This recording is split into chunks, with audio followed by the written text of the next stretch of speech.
Magandang araw ulit mga ka-JSS at salamat ulit sa pagsubaybay sa aming programa. At nandito pa rin tayo sa Roma at ngayon ay makakasama natin si Jack na isang COO sa GC Premier dito sa Roma. BCO Rome, Italy. Okay, BCO Rome, Italy.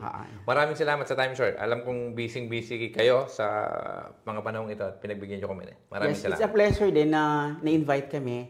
So, a month ago, si Miss Heidi she wrote a letter sa amin na kung pwede ngang yung GSS is one of our mga investor ng BC Rome, Italy will be interviewed by you nga. Eh, sabi namin, sige po, i-ano namin ng CEO, just to happen, di siya available today. Okay. So, I am available. So, ako na lang muna for the meantime. Galing. Jack, kwento mo lang sa amin, anong klaseng bata si Jack, saan ka lumaki, at ano yung pangarap ni Jack nung bata pa sa Pilipinas? Si Jack is ambisyosong bata. Lumaki ako sa malaking family. We're 8. So, yung parent ko, my mother is a teacher and yung father ko is a farmer. As a teacher, lahat kami, magkakapatid, hindi siya pumapayag na hindi mag-aral. Okay. So, when natapos kong high school, sabi ko, pwede ba mag-stop? Sabi natin ko, no. In-enroll ako sa isang university doon sa amin, which is, ayoko yung course. So, since marami kami, apat kaming sabay-sabay sa college before, nung dumating puntong sabi niya na, I really have to stop kasi kailangang mag-go yung graduating. Ay, tuwan-tuwa ako kasi ambisyoso nga ako. I'm raised sa North, Nueva Vizcaya. Eh, gusto ko makarating na Manila. Galing. Ganun, ambisyoso talaga ako. So, okay. So, lumaki ka sa probinsya at sa saan lugar to? Sa Nueva Vizcaya. Nueva Vizcaya, tapos nagpunta na ng Manila. Actually, nung high school, pumupunta pa rin naman kami kasi yung elder sister ko, naka-base dito sa Manila. Okay. Sa Manila siya naka-base. So, pag vacation, pumupunta ako. So, parang inaay ko yung sarili ko na dito ako mag-aaral, dito ko i-build yung career ko, which is nangyari naman. Galing. The moment na nag-stop ako from yung third year na ako ng accountancy before sabi ng mother ko, you really have to stop kasi mag-go yung dalawang graduating. Kasi ang mother pala, ganun siya, yung aral niya sa amin ng bata. Since ambisyoso ko sinasabi ko, pag merong mga jamboree, may mga out of town na pupunta ng mga school, hindi kami nakakasama. Kasi sabi ng mother ko, oo, kasi sobrang tight yung budget. Okay. Hindi naman kami hirap na hirap, pero yung tama lang makakapasok ka, may kung baon, may food na pwede kang kainin. Just tama lang, yung hindi naman mahirap na mahirap, hindi naman din yung yaman na mayaman. Galing. So, anong pangarap ni Jack nung bata pa siya? Gusto ko talagang maging engineer nung bata. Okay. Tapos pinasok ko accountancy, parang nag-excel naman ako doon sa pagiging, hindi naman pagyayabang, nag-dean's list ako for a certain time. Just so happen, I really have to stop kasi, yung brother ko nasa UP, ng isang brother ko nasa Perpetual, is masyadong madugo yung graduating sila before. Eh, sabi ng mother ko, hindi ka muna mag-stop ka for a year. Okay. So, yun ang I was 18 then. Sabi ko, pagkakataon, pupunta na ako Manila. Okay. At the age of 18, naging independent ako. Nag-work ako sa isang factory actually. First job yun? First job ko. Nag-stay ako sa sister ko, elder sister ko. Tapos sabi ko, gusto ko mag-work. Tapos nung, ang mga kasama ko dun sa, na yun, puro matanda. Okay. I mean, 18 ako. Tapos kasama ko. Anong trabaho dito? Anong trabaho mo na? Actually, sa Uratex yun. So, it's a factory. Nasa kami, parang gawain ng foam. Ano ginagawa mo? Particular? Nasa quality control ako ng mga foam. Okay. Kaya yung 18 years old? 18 years old. Tapos na ng high school, tama? Nakapag-start na? Third year college na ako. Third year college ka na nun? Okay. Tapos, quality control ako ng sa foam, sa Uratex. Tapos ako nagpe-present sa mga, since ako yung bata, medyo driven kapag bata. Yeah. Ako nagpe-present sa mga officers, yung quality ng mga tines namin. Nung time na yon, irregular na ako. Bigla kong pumasok sa isip ko na, wait lang. Magre-regular ako, tapos dito ako tatanda. Ayoko. Gusto kong mag-aral ulit. Okay. That time, may ipon ako ng konti. Sabi ko dun sa brother ko, nakagraduate na siya nun. Pasok mo ako ulit sa university. Pero ayoko na sa So, ayoko nang balikan yung accountancy. Gusto ko, naka-uniform ako ng puti. Okay. Sabi ko. So, Nagpunta ako ng Pamantasan, Maynila, sabi nila, close na yung enrollment. Okay. So, while walking, naglalakad kami, nakita ko, uy, parang yan, puti ang uniform. Okay, so- Philippine Normal University. Okay, so binabase mo doon sa uniform eh. Gusto ko kasi yung ako. Tama. Gusto ko nursing eh, Okay. hindi pwede kasi. So akala ko engineer nung bata, tapos nag-iba, nag-shift ng konti. Kasi yung mga classmates ko, mga nursing sila. Okay. Eh parang iniingit ako, gusto ko nag-nursing Okay. na din. So, pero hindi mo inisip, kaya ka nag-nursing para makapag-abroad ka? O hindi naman? Hindi Pag nag-nursing ka lang, naman. gusto mo lang nakasuot ng uniform Gusto ng uniform puti? ng puti. Pero walang available na nursing doon sa university. Okay. So, ang nag-uniform ng puti is psychology. Okay. So, nag-graduate ako ng Bachelor of Arts in Psychology with a degree of, parang nag-second course ulit ako, kumuha ako ng education, Okay. child education, which Magaling. is, nagturo din ako ng 1 year sa San Beda. Grabe. Ba't ang sipag-sipag mo mag-aral? Ano yung gusto mong ma-achieve? Parang nakikita ko sa'yo, ang nakikita ko sa'yo, ikaw yung batang gustong-gusto lang mag-aral. Yung iba naman na may pera, gustong pag-aralin ng magulang, ayaw mag-aral. Kasi parang Bakit ikaw na-challenge ako, Oo.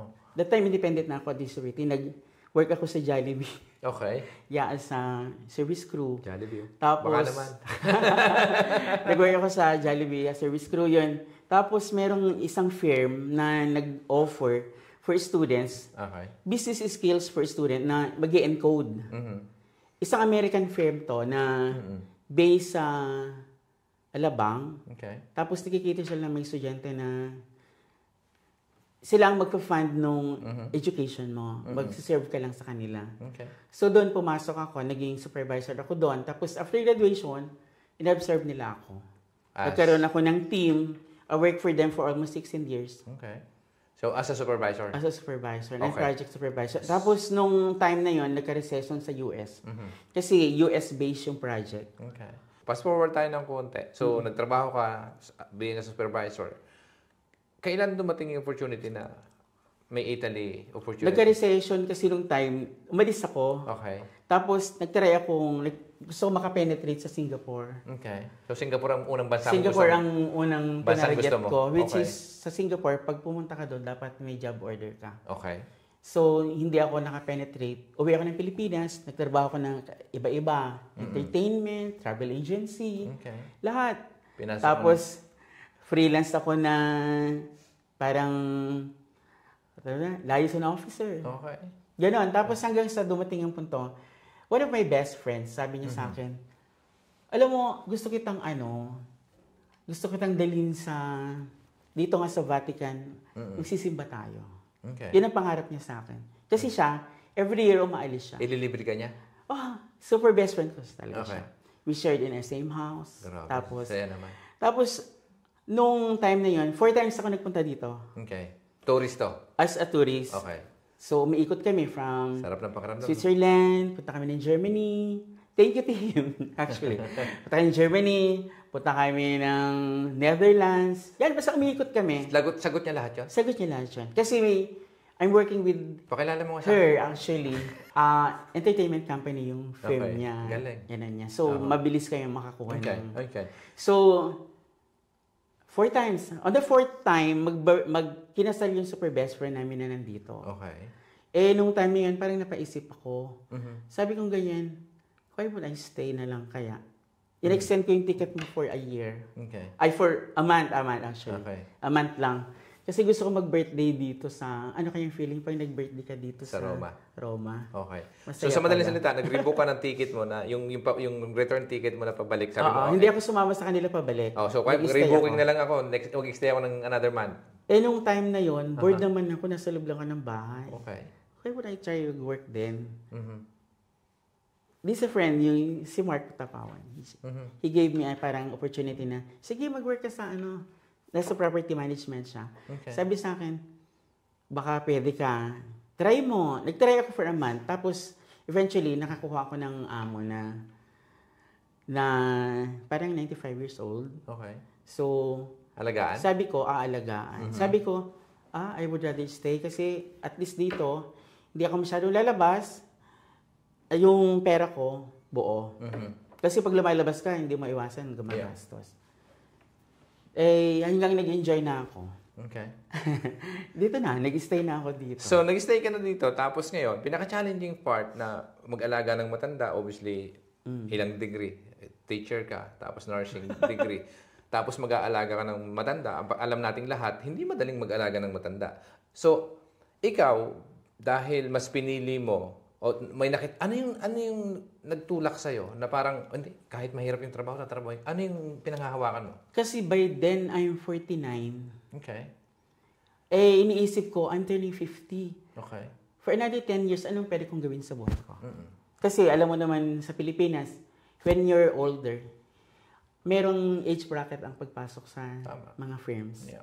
27. Kung hindi ka rin lang nasa managerial position, you cannot penetrate. Uh-huh. So, ang ginawa ko, dito ko gagawin yung retirement ko. Okay. I have 10 years pa. Okay. Sabi ko, at hanggang kaya kong mag-work, tatrabahuin mo. tatrabahuin ko. So, I'm going to save for my retirement. Baka pagdating ko naman ng 60, I have money. Kasi sa Pilipinas, hindi naman din ako nawala ng work. Okay. Just so happen, ang bilis ng may mga projects kasi kami. Kikita ka ngayon, before dumating yung next project, ubus na rin ulit ito. Parang hindi stable yung income ko. Galing. Okay. So, forward tayo konti. Nagtatrabaho ko doon sa matanda at nandito ka na. Napunta ka sa property ng... So, second job yon. May matandang alaga tapos nagpa-property management o hindi naman? Hindi naman. Nung 1 month lang ako doon sa Airbnb working with Mark. Tapos, nung eventually umalis ako kay Mark. Kasi okay, so full-time ka talaga doon? Full-time ako for 2 years. Doon sa alaga mo? Oo. Tapos dumating sa punto na, kasi wala naman akong choice. Ang sabi ko, pag andito ka na pala, huwag kang mamimili. Ng trabaho? Oo. Tama yun. Kung ano mag-fit sa'yo. Kasi ang mahalaga, you earn euro. Tama. Alam mo yun, to earn a living. Yun lang naman to save money. Yeah. Tapos, hanggang dumating nga yung punto na, while working doon sa matanda, yung CEO namin sa JC Premier, BC or Rome, Italy, is offered me na mag-invest. Okay. Nag-invest kami for a business center office, which is to serve yung mga members na nandito sa Europe. Okay. Ang unang scope ng project ay ng business namin is Italy itself lang. Pero nag-modify yung services namin. We can serve all the countries here sa Europe. So buong Europe na ngayon? Oo. So Huwag lang namin siyang sasaklawan yung mga countries na mayroong business center din. Okay. Just like Spain, Switzerland. Okay. Yan mga yan, hindi namin sila pwedeng yan. Pero as far as Poland, Norway, pwede. Finland, pwede. Okay. Basta nag-order sila sa amin, online, we can send the products. Okay. So, pakilinawan lang ulit. So, yung CEO ko ngayon dito sa company na to, ano yung ulit mga product binibenta nyo? Yung product ng JC Premier is nagbe-base sa health, beauty, and wellness. Okay. So, sa health, syempre, meron tayong mga supplements, which is, we are endorsing yung barley. Okay. Barley juice. So, ang dami, barley juice yung pinakanaw. powder tapos hinahalo lang. Nahalo. Tapos, aside from that, meron din kami mga vitamin C's, meron din kaming mga glutathiones, glutafit, good for parang pampaputi, ganun. Meron din pang weight loss. Okay. Ganon. Okay. Tapos may mga coffee. Sa dami ng mga produkto, ikaw bilang isang CEO ngayon, ano ba yung isang biggest why bakit ka pumasok dito sa company na to? Kasi dalawang bagay, pwede ka magtayo ng sarili. Tapos, ano yung nakikita mong potential para dito sa company na to para i-promote? Hindi lang bukod sa pera, obviously, give it yun na pag nagtrabaho tayo, dapat may sweldo. O dapat may incentives. Pero ikaw, ano yung sa likod ng decision mo para tanggapin yung opportunity na to? Maliban dun sa pera? Maliban din sa pera, gusto ko din kasing makamit pa ng other. Kasi parang service na rin yung ginagawa namin. Okay. 'Di ba? We are accommodating all the JC Premier members dito sa Europe. And there's a lot, napakarami nila. Iba-ibang group. So, nakikilala ka rin, syempre, na bilang nag-ooperate nung office. The same time, kaya marami kaming nagiging mga customers na all over the Europe. Pero yung client niyo ba is Filipino community or halos eventually, lahat? meron din mga asawa ng mga Filipina na gumagamit na din. Okay. Kasi lahat ng products ng JC Premier is being translated. Kasi dito sa Europe, hindi ka naman pwedeng magbenta ng hindi siya translated. Okay. So, dapat naunawaan ng pag nag-check yung mga sa government, nakikita nila na, ano pala, Product of the Philippines. Product of the Philippines, tapos translated sa Italian, nababasa nila ano yung content, ano yung, ganun. That's good. Okay, so Chuck, pinakamalaking pagsubok dumaan sa career mo, o pwedeng doon sa habang nag-aalaga ng matanda, or dito sa sales, o dito sa being a COO ng company. Kung mayroon mang biggest challenges, ano yung isang dumating sa buhay mo na parang sinabi mo sa sarili mo, dapat pala, hindi na lang ako nagpaiwan dito. Dapat pala sumama na lang ako sa business. Mayroon ba o wala? Sa kasi, sabi nga sa akin ng mga kaibigan, jack of all trades, so madali naman ako mag-adjust. Okay. Ang pinaka-struggle ko lang ng time, paano ko gagawin yung nag-aalaga at the same time, online kasi I'm processing yung pag nag-upgrade, pag may nag-orders, paano ako magre-release ng mga products, gano'n. So, nahahati. Ginagawa ko actually sa gabi. Dito kasi merong sinasabi na hora de reposo, which is from break 2 hours. 2 to 4. Oo. So yun, doon ko ginagawa lahat ng mga transactions ko. Tapos, pag natulog na yung alaga ko before ng 9 p.m., ganun. Instead na ikaw magpahinga, nagka-transact ako. Itatransact na lang para kumita pa ng pera. Ang galing. So, ilan na din yung nagsabi na banggit nila na, yun nga, pag may mga trabaho daw kasi sa bahay, usually, o kamukha sa i-live-in din. So, long hours, usually binibigyan kayo ng 2 oras para magpahinga. So, which is, yung iba, imbis na magpahinga, yung isang na-interview ko, actually, sinabi niya, nag-aaral ako habang, imbis na itulog ko, imbis na magnanap ako, mag-aral na lang ako ng 2 oras, tapos eventually, nagkaroon siya ng certification para able to pursue her dream na magtayo din ng isang negosyo dito sa Roma. Kasi ako din naman, yung mga hours na ganun, aside from pag wala naman transaction, kasi balak ko noon pumasok ng language. Pag-aaral. Siyempre, paano ako makapag-transact? Ng Italian. Language. So, ang ginagawa ko na lang, through online, doon ako nag-aaral. Tapos eventually, after, nung magto 2 years na ako doon sa Matanda, nagpaalam na ako kasi parang hindi na suited yung time ko. Masyadong nagka-compromise yung working hours ko with doon sa so nagpaalam ako. Now parang nag-freelance na ako. So nag-rent out na ako ng room. Tapos at the same time meron akong regular na trabaho na ngayon since ang sinasabi nila dito wala kang option kung hindi domestic. So hindi naman basta domestic. You have to search for it. Kagaya nito, I'm working with my boss ngayon na Filipino din. She gave me an opportunity na maging office admin niya at the same time cashier doon sa shop niya. Galing. The shop is parang maintenance ng monopati, no? Tsaka yung Bichi. So alin sa dalawa yung main job? Yung COO o yun? Pagiging COO is we are doing that on Thursdays and Sundays. At the same, full-time din naman ako doon. Okay. Overseeing lang since online naman yung lahat ng transactions. Kaya nga. So kasi ginagawa mo yun doon sa breaks mo ng 2 oras on a daily basis.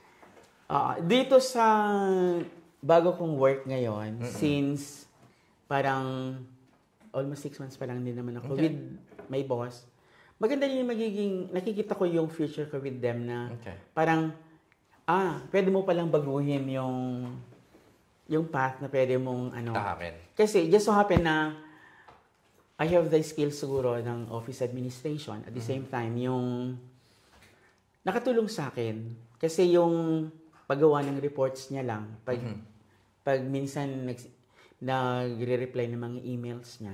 Yeah. Tapos yung daily basis na yung reports, accounting, kung ano yung sales coming in, ano yung mga expenses for, ganyan. Yeah. So those are maraming report. So lagi lang din ako sa computer. So as admin. Oo. At the same time, pag hindi ako nakapasok kaya gaya ngayon, hi ma'am, hindi ako nakapasok ngayon, yung task for today, I can do it tomorrow. Okay. But then, ang maganda naman na i-represent mo yung company as a CEO. Diba? So, galing. So, sa lahat ng pinagdaanan mo, ano yung pinakamalaking natutunan mo bilang isang OFW at ngayon ay CEO ng isang company? Being OFW, di ba? Dream big, sabi nga. So, huwag ka lang, maging malawak yung utak natin. You cannot be confined sa isang place na stuck ka na dito. Okay. Hindi ko alam just so happen siguro I am a flexible person na I can go with someone na kung loko-loko din ako. Okay. So, Kung flexible ako, adjustable ako. Okay. So, yun. Tsaka lakas na ng loob. Okay. Wala naman ibang makakatulong sa'yo eh. Oo. Yung self-determination. Absolutely. Galing. So, kung makakausap yung batang version ni Jack, ano yung gusto mong sabihin sa kanya? Jack, you did a good job. Kasi nagawa mo yung, emotional. Nagawa mo yung gusto mong gawin. Uh-huh. At wala akong hang-ups kung ano man yung pinagdaanan ko. Siyempre, in my life din, dumating din ako sa parang darkest side na almost, nung nawalan ako ng career na nagpalipat-lipat ako ng akala ko wala ng ibang window or door na mag-open sa akin, and which is eto pala. Galing. And I'm planning to have my retirement dito sa Italia. Ganda na. Kung may sa mga kababayan nating OFW, word of wisdom, ika nga, na talaga naman, kung may isang OFW na makakapanood na itong video mo na to, at pagod na, ano yung pwede mong mabigay na mensahe para sa kanya? Pero sa aking kababayan, mga kasama kong OFW, huwag lang tayong tumigil. Maniwala tayo sa ating kakayanan, the same time, through the guidance ng nasa taas, syempre, huwag tayong mapagod. Kailangang mag-pray lang tayo pag nahihirapan na. Kahit minsan parang it's a matter of life and death. You have to seek His kingdom. Alam mo yon? Siya lang naman talaga yung makakatulong sa atin. At He never fails me. Alam ko yan. Kasi even though, hindi naman I'm not perfect, marami rin akong mga kamalian, marami din akong marami rin akong basher, maraming may ayaw sa akin, pero paano bang sabihin sa Italiano? Speaking of basher, di ba? Kasi sa akin, ikaw ba, personally, opinion mo lang, kasi nagbablog ka ba? Nagko-content before, hindi ko na tinuloy. Kasi dahil sensitive ka sa bashers. Hindi naman that sensitive, pero ayoko ng negativity. Pag negative, madali akong masira. Pero bumabangon naman ako. Just minsan, madali akong kagaya nun, minsan, baka may pinagdadaanan lang. Kaya siguro nasabi yun sa akin. Sabi daw ng iba, kasi yung mga bashers o yung pumupuna sa'yo, people would criticize you somehow, di ba? Maski na gaano kakagaling sa ginagawa mo. Minsan naiinggit lang. Gusto na nila mag-comment ng ganon. Pero bottom line sa akin kasi, yung mga bashers, yung mga minsan sa akin actually, dati sabi ko sa sarili ko, ayoko talaga yun eh. Yung hindi ko parang masakit eh. Pero the fact nung sinimulan ko to, pero yung biggest why ko nung ginawa ko yung Global Success Stories, may manood o wala, may sumuporta o wala. Patuloy ko lang gagawin at yung mga naniniwala, kamukha ninyo na nagbigay ng time sa amin, mas importante sa akin yung feedback nyo o yung ma-share ko yung stories nyo kaysa isipin ko yung sasabihin ng mga taong nanonood sa akin na maaring criticism. Pero yung actually, pasalamat dun sa isa nag-comment eh. Kasi nung first interview ko, dahil nung nilaunch ko yung GSS, wala akong alam mag-interview talaga. So, di ba, ang alam ko lang, isa lang ang gusto ko. Baka ito yung purpose ko, baka ito yung tawag. Di ba, na mag-share lang. Pero, sa madaling salita, hindi madali makatanggap ng negative, di ba? Pero sa akin, ang tiningnan ko doon sa comment niya, sinabi niya, kasi dati hindi ako talaga, masyado akong excited, tapos nagsasalita pa siya, tapos si Chenkitan pa si boss, coach Chenkitan yung aming guest.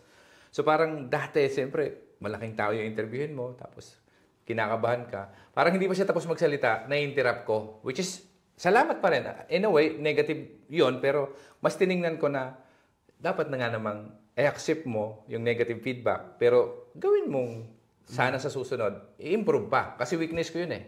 Diba? So, ikaw, sa'yo, yung tingin mo sa basher, ano sila sa'yo? Kasi we cannot please everybody. Totoo so, meron at meron. Lahat ng nakangiti sa'yo, lahat ng nagpipraise sa'yo, at the back of their mind, meron sinasabi. Pero, may pakialam ka ba? Dapat. Ngayon wala nang pakialam. Kasi pinatibay na rin naman ako ng panahon. Kung ayaw nyo sa akin, di be it. So be it. So, basta andito ako. At laban lang ng patas. At laban lang ng patas. Oo. So, unang-una, andito ako kung hindi ka ni-inspire sa akin, then, siguro naman kahit paano may napulot ka sa akin. Anyway, God bless you. So, okay. So, that's fine. That's part of we don't want to talk about negatives, di ba? So, feeling ko ang isa, sa parents mo, kung makakausap mo yung parents mo, may mensahe ka ba sa parents mo ngayon? Sa parents ko, ang father ko kasi is a very silent person. Okay. Actually, patay na rin siya when I was, Okay. parang first year college. Okay. Wala siyang siya yung tipo ng tatay na never siyang namalo. Disciplinarian siya in a way na parang pagsasabihan ka lang. Yung mother ko talaga ang malaking factor na nagawa Okay. sa personality Around ba ko. si mami? She's still around? She's 85. Okay, so ano mensahe mo sa nanay mo ngayon? I love you. Actually, hindi man kita laging nakakausap kasi I'm busy ako lately. Lagi mong tatandaan na nandito lang ako for you. Galing.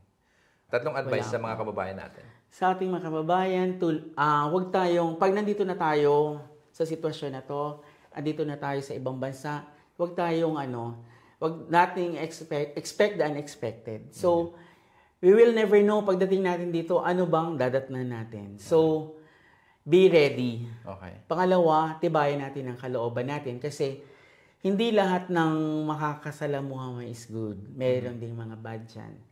Tapos, ang pangatlo, yun nga, huwag natin kalimutang mag-trust sa ating Panginoong Jesus. Trust Him. Lagi siyang ang tanggulan natin. Galing. So, salamat. At sana I'm sure maraming na-inspire, pero 'di ba? Sabi ko nga, ang importante ngayon, hangga't wala tayong tinatapakang tao, 'di ba? We don't need to please everyone. Yes. Ang mahalaga ay gumagawa tayo ng tama. So ayan, sana po ay may napulot kayong aral at maraming salamat ulit sa pagsubaybay. At kung kayo po ay may napulot na aral at nag-enjoy, sana po ay mag-subscribe at i-share niyo po ang video na to. Maraming salamat po at hanggang sa muli. Grazie. Okay. Thank you so much.